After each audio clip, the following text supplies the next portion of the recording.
अरे यार भाई अभी टाइगर जिंदा है, टेंशन मत लो। आज जिसके लिए हम यहाँ कालकी भाई को नमन करता हूँ। आदिवासी परिवार के हिल प्रदेश के कार्य को आगे बढ़ाने वाले मन्नारे भाई जगदीश पांडोर को भी नमन करता हूँ। आज गोगुंदा में जो जन आक्रोश सभा है,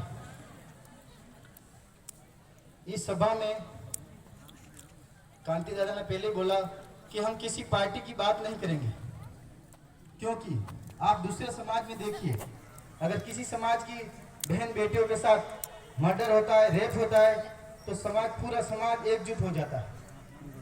भले वो चाहे कांग्रेस से हो, चाहे बीजेपी से हो, चाहे कोई और विचारधारा से हो। तो अपने समाज में ऐसा, इस तरह का, जो कांग्रेस के साथ है कांग्रेस में रहेंगे, बीजेपी वाले बीजेपी में रहेंगे, तो समाज एकजुट कब होगा मेरे साथियों? समाज को एकजुट होने की जरूरत है, ना कि किसी पार्टी में बिखरने की जरूरत है। जब तक समाज एकजुट नहीं होगा, जब तक इस तरह की घटना होती रहेगी, भीलों के साथ अत्याचार होता रहेगा, आदिवासियों के साथ अत्याचार हो जाता है, और बहन बेटे भी मारे दिए जाएंगे, जब तक बिखरे रहेंगे। अभी कल परसों का आप कार्यक्रम देखो, पाली में देवासी समाज का बहुत बड़ा कार्यक्रम था। सभी लोगों ने मिलकर भाग लिया था, समाज की एकता दिखाई थी। आज गोगुंदा में या तो उनको सूचना नहीं थी, या फिर वो पार्टी का गुलाम है, चंद टुकड़े देने वाले लोगों के गुलाम, इसलिए जहां यहाँ गोगुंदा के जो भील आदिवासी आज लोग आए नहीं, जो स्थानीय है, बहुत कम जने आए। जो आए हैं वो बहुत अच्छी बात है, लेकिन जो नहीं आए उनको जागने की जरूरत है, आने की जरूरत है। आदिवासी परिवार की जाजम पे आने की जरूरत है। नहीं तो आज कालकी भाई के साथ हुआ, कल आपके साथ भी होगा। आप इंतजार मत करो कि जब आपके साथ होगा, आपकी बहन बेटियों के साथ होगा, तब आप जागोगे, तब आप रोड पे निकलोगे।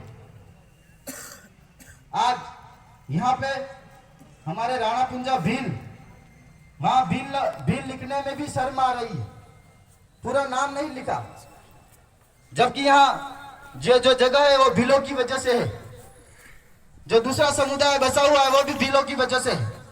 जो आज मुझे ताव देते हैं वो भी भीलों की वजह से है। नहीं तो मुगलों ने कब से खदेड़ लिया होता उनको। ये चीजें उनको याद होनी चाहिए साथियों। ये चीजें वो भूल गए हैं। तो आप सबकी एकता, भीलों की एकता और गरासिया, जो अभी यहाँ का सबसे बड़ा मामला है, भील और गरासिया के बीच में बंटवारा कर रहे हैं। ये दोनों पार्टियों को लग भील और गरासिया के बीच में बंटवारा करके हमारे समाज को खत्म कर देना चाहते हैं। ये बात आपको समझनी चाहिए साथियों, और समझनी पड़ेगी, और लोगों को समझानी पड़ेगी कि भील गरासिया एक ही है, एक ही कौम है। अगर आपको इसमें कोई शक हो तो आप डीएनए टेस्ट कराइए, भील और गरासिया का डीएनए टेस्ट कराइए, आपको मालूम पड़ जाएगा कि कौन है, कौन भाई है, कौन बहन है। बात भाषण देने की नहीं है। यहाँ पर जितने भी हमारे साथी है उनको भी धरातल पर काम करने की जरूरत है। धरातल पर काम करना पड़ेगा हमको। मंच पर सिर्फ आकर भाषण देने वाला मामला खत्म करना होगा। जहां भी जाते हैं पहले अपने साथ के, अपने एरिया के लोगों को ले जाना पड़ेगा, अपने आसपास के लोगों को जागरूक करना पड़ेगा। हम सोचते हैं आदिवासी परिवार को बुला लेंगे, राजकुमार जी को बुला लेंगे, कांति भाई को, उनके साथ में भीड़ आएगी, उससे हमारा कार्यक्रम हो जाएगा। कार्यक्रम तो हो जाएगा, लेकिन आपके यहाँ लोग जागरूक नहीं होंगे। ये लोग जो आए आसपास के एरिया के लोग हैं वो चले जाएंगे, लेकिन आप फिर वही स्थिति में आ जाओगे, वही अत्याचार आपके साथ होगा। जब तक आप स्थानीय लोगों को बताओगे नहीं हमारे साथ अन्याय हो रहा है, अत्याचार होगा, अपन को लड़ना पड़ेगा, कांग्रेस बीजेपी को छोड़ना पड़ेगा, समाज के साथ में आना पड़ेगा, इस तरह के आप समाज को जगाओगे नहीं जब तक अपने साथ अत्याचार होगा। हमारे साथ में जो शिक्षा नीति के बारे में बोलना पड़ेगा साथियों। पहली से 8वीं तक जिस तरह से पास कर दिया जाता है, 9वीं में जाके फेल हो जाते हैं, 10वीं में जाके फेल हो जाते हैं, तो बाद में जाके मजदूरी करनी पड़ती है। अहमदाबाद आसपास की जितनी बड़ी सीटें, उदयपुर में आसपास सब आदिवासी भाइयों को मजदूरी करने जाते हैं, और मजदूरी करते हुए उनके साथ अन्याय होता है, अत्याचार होता है, और उनकी मौत भी हो जाती है, तब तक कोई बोलने वाला नहीं होता है।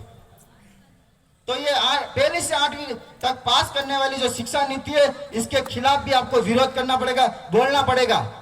नहीं बोलेंगे तो यही स्थिति पैदा होगी, यही मजदूर पैदा करेंगे। वो चाहते नहीं एक आदिवासी पढ़ लिख कर एक IAS अफसर बने, पुलिस में जाए।